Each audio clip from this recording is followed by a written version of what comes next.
Welcome everybody to the 5 to Thrive series. I'm Dr. Erin, your high performance coach and the success psychologist. And we are going through the 5 steps to become a pro in APL Go. The first step is conversations. Have conversations with the humans. Step 2 is you're going to be inviting them to something. And this week we're talking about presentations. So let me explain to you what this word means, because it sounds very formal and it sounds like something that it's not. Presentation is not necessarily getting up in front of someone and speaking for 40 minutes. Did you know the number one fear of human beings is speaking in public? Most people, when asked, would rather be in the casket than give the eulogy, everybody. Literally, most people would rather be dead than have to speak in front of people, okay? So we're not talking about that here, although it's one of the ways you can present. So let's write down all the ways that we want to think about. Well, what are we've invited them to something. Now, what are we actually presenting? So a presentation is when we talk to humans about APL Go. That's it. There's many, many ways. It might be you have invited them to a opportunity. It might be you're on a coffee date. It might be you are on a phone call. It might be answering questions that they have, maybe on Facebook Messenger. You're kind of going back and forth.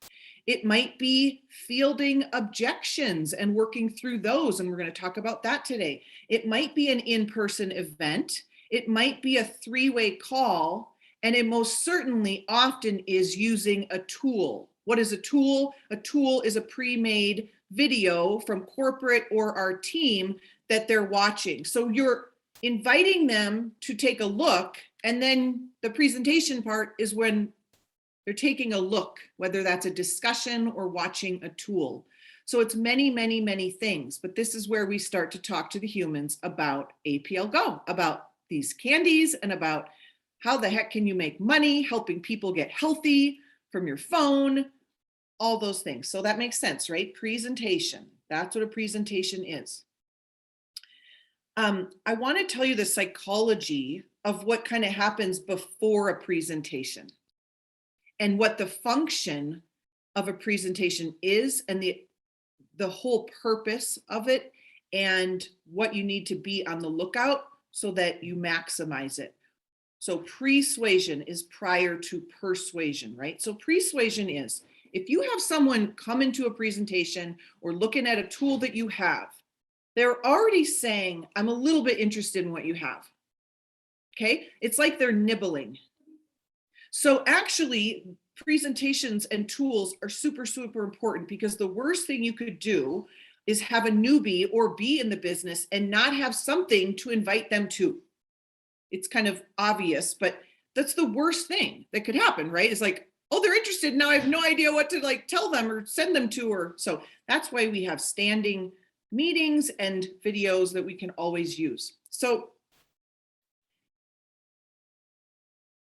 here are the questions that your prospect is asking and the reason they're coming on to present. They're actually, most humans aren't coming on to learn the 20 years of science. Some are.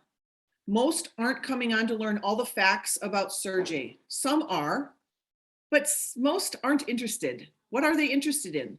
They're interested in answering these questions. Are these people real? Like, are they actually real? Oh, there's a nurse from Johns Hopkins doing that? That's interesting. Oh, there's a retiree doing that? That's interesting. Oh, massage therapist? That's interesting. Why the heck would a psychologist be selling candy? That's interesting. Are these people real? So by virtue of getting on something, you're answering that, okay? They actually just want to be like, okay, this is actually real. The second question they're going to ask themselves more than any question is, could I do this? Could I do this? So let's think about that. They're going to answer that no if it appears complicated. If it appears, you mean I have to present to someone for 40 minutes? No, thank you. I'd rather die.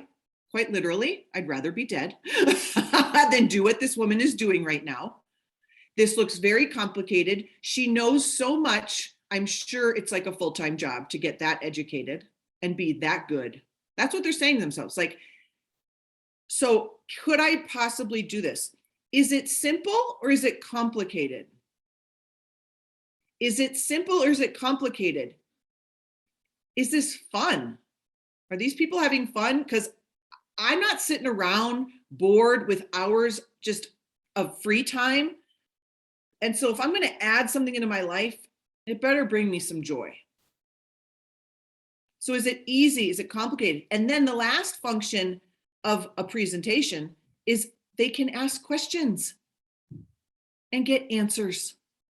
And guess what? The number one question is that we get asked, and all of you, because I've been listening to you, it's, if I do this, are you going to show me how? Like, if I do this, are you going to actually show me how to do this? That's the number one question. Because human beings are addicted to asking the question, how? How? But how? It's just what we do. I want you to burn in your brain a saying when people ask you, but how? How do you do this? I want you to practice this. And if it feels good for you, use it. How, Dr. Erin, how do you do this? This is what I say. Oh my gosh, Kelly, that's the easy part. The easy part's teaching you how to do this. We have a system, a whole system. Basically, if you can follow some simple steps, like we have a system that says step 1, 2, 3. If you could text people and send samples, you could totally do this. That's the easy part. Your job right now is just to decide whether you want to do it. And I'm here to help you make that decision. I'm going to say that again, because you're going to get this question more than any. How? And guess what? You don't want to do. You don't want to take them hostage for the next 47 minutes and tell them, oh my gosh, we have this and this and this, because you're going to want to, because it makes you feel good. But no, what does a confused mind say? No. What does an overwhelmed brain do? Quit. So I want you to say, Dr. Erin, but how? Like, I've never done this. Like, how would I even do what you do? Oh my gosh, Kevin, that's the easy part. That's the easy part, really. I know it seems complicated because you've never done it, but that's the easy part. Actually, I can show you that. That's no problem at all. We've actually got these steps. If you can follow kind of 5 simple steps, like literally step 1, 2, 3, 4, 5. If you can text people, if you can send samples, you're going to do fine. Your job actually right now is just to decide whether or not you want to do this in your life right now. And my job is just to help you make that decision, whether that's a yes or no. Okay. I want you to use the phrase, oh my gosh, that's the easy part. The how's the easy part. And you've got to believe in your bones it is. And if you don't think that it is, you need to dig deep and look at your mindset around how simple this business is and what are you doing to overcomplicate it. Okay, she says in love. Okay. So a couple things I want to say about presentations, especially group presentations, opportunities. There's a saying, it comes from AA, but it's sometimes you need the meeting and sometimes the meeting needs you. We want to build a culture here on Team Popstars where we are at the weekly meetings. And sometimes you'll have a guest and sometimes you won't. But guess what? When you bring a guest, guess what you're going to want? Humans on the other end. And you're going to want them excited and you're going to want to be them chatting in the chat room. And you're going to be like, oh my gosh, relax, help my son with this. And oh my gosh, grow, help me with this. And you're going to be so, so grateful. Joby just had 2 people that came in at VIP and Diamond at a presentation Julie and some others did that Joby wasn't at. That is the power of showing up when you can for the team. Okay. So when you come to these meetings or any meeting when you're presenting, talking to humans about APL Go, I want you to think, I need to have generous levels of energy. Not a caricature of yourself, but you need to rise up your energy a little bit. You need to focus. You need to be on the Zoom. You see me smiling on Zooms. You see me clapping all the time like I'm a circus act, right? You don't need to do that. That's me. That's how I express my energy. But I could easily be doing this the whole time, couldn't I?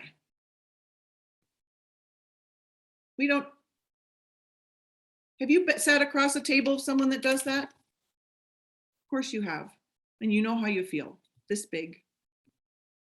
It's the same on Zoom, you guys. And we're going to be building an international business on Zoom because we don't need to fly to all the countries we're building in.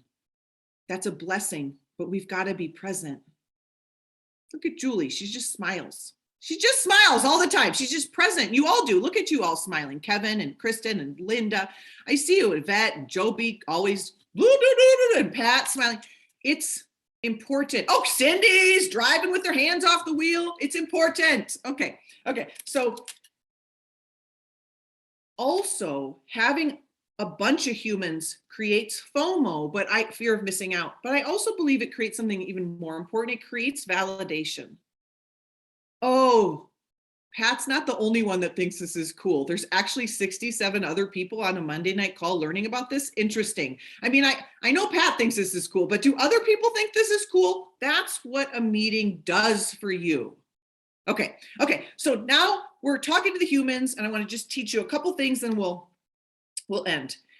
You've probably all heard this, but whenever someone gives you an objection or a question, and Tina Milsom has taught me that objections are just questions that need answered. And objections are just questions that need answered. And she loves objections because it means the person's actually paying attention and interested and having a conversation. Like if there's no question, there's no conversation. So presentations is just fielding questions, fielding objections. And here's a 3-part system that will help you. You've probably all heard the feel, felt, found. I just want to remind everyone of this strategy. Whatever the objection is, feel, felt, found. Oh my gosh, Julie, I totally understand how you feel. I actually felt the same way. For 6 years, I said exactly what you just said, or whatever's true, right? And then I want you to ask permission before the found. I want you to get good at asking permission. Julie, would it be all right if I shared with you like what flipped the switch for me on that? And you'll say yes. Everyone will always say yes. And then you share what you found. So I totally hear oh my gosh, I totally understand how you feel, Thomas. If you thought that you would have to just go and sell to all your friends and convince them, like this would be a no, that makes perfect sense. That sounds gross, doesn't it? Okay, got it. I totally felt the same way about sales. You know, could I ask you a question? If I could show you how we do this without feeling like a salesperson, would you be interested in taking a closer look? Like, would you be interested in that? Yeah, I think I would. Okay, great. Feel, felt, found. Or this is what I found. I found a way. I was the same exact way as you. I actually said no to network marketing for 6 years because I didn't want to be a seller. I didn't want to be a saleswoman. And I found a way, you can say on our team, or I found a way to share these in a way that I actually don't feel like a sleazy salesperson. Is that something that you'd be open to, is that interesting to you? And you'll get permission. So there's a lot there. Feel, felt, found. I want you to ask permission before you go in and say all the things you want to say when they have an objection. Just calm yourself down and say, and calm your energy down. Calm your energy down. Got it. And you could lean into the objection. And you could even say, Joby does this. You could even say, is there more to this? Is that it? Like, is there anything else? Did I get all of your, is there any other reason why you wouldn't want to do this? Anything else? Because I'm here to experience all of, like, you're showing like I can handle and take on all of that. You don't have to be a master to do this. You just have to do it. Okay. You say, got it. So if I'm hearing you right, this is what you feel this way, blah, blah, blah. Okay. And then I want you to write this sentence down.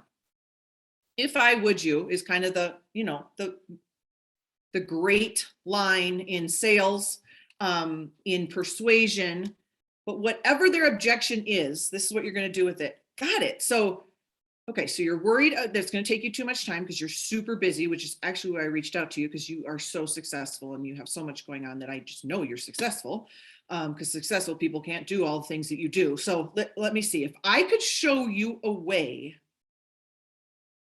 to make money here or whatever, to help people get healthy, that didn't require another full-time, gig of yourself, would you be interested in learning more then? And they'll say yes. Oh my gosh, Dr. Erin, I could never do all those things you do on social media. Got it. I totally get it. It's freaking exhausting. I kind of wish I didn't have to be on it myself. So if I could show you a way to build this without having to be an online marketer, which I never wanted to be when I grew up, would you be interested in learning that way? Great. We have this thing called Rapid Funnel, everybody. Okay, so if I could show you a way to do this without insert objection, would you be open to learning how? Would you be open to looking at that? I'm not saying everyone should be a yes. I literally go in these conversations and I say, the next 20 minutes or so, Cindy, I want to chat with you about kind of what you've got going on. I can share with you what I've got going on, and together we can kind of see if any of this is a fit for you. How does that sound? That's how you set up a call. That's how you set up a conversation with a human. You know what? I would love to hear, what I'd love to do. I've set aside the next 10 minutes for you. Like I said, Thomas, I want you to bring me your questions. I'll try to give you some answers. I want to learn about kind of what you're wanting to know more about. I can tell you what I know, and we can kind of decide whether or not this is something that's up your alley or not. How does that sound? And you end with that, and they'll say, that sounds great. And they say, great, what would you like to know first? That question's from Big Al. What would you like to know first? And look at how he leaned in. I can't even help myself. I just do it. I'm like giddy. I'm like, what do you want to know now? What do you want to know first? Can we do this? Can we do this, everybody? We can do this. Oh, so proud of you. Okay. So that was a lot, but that's how we do presentation part. Okay, so go back, listen to that a couple times.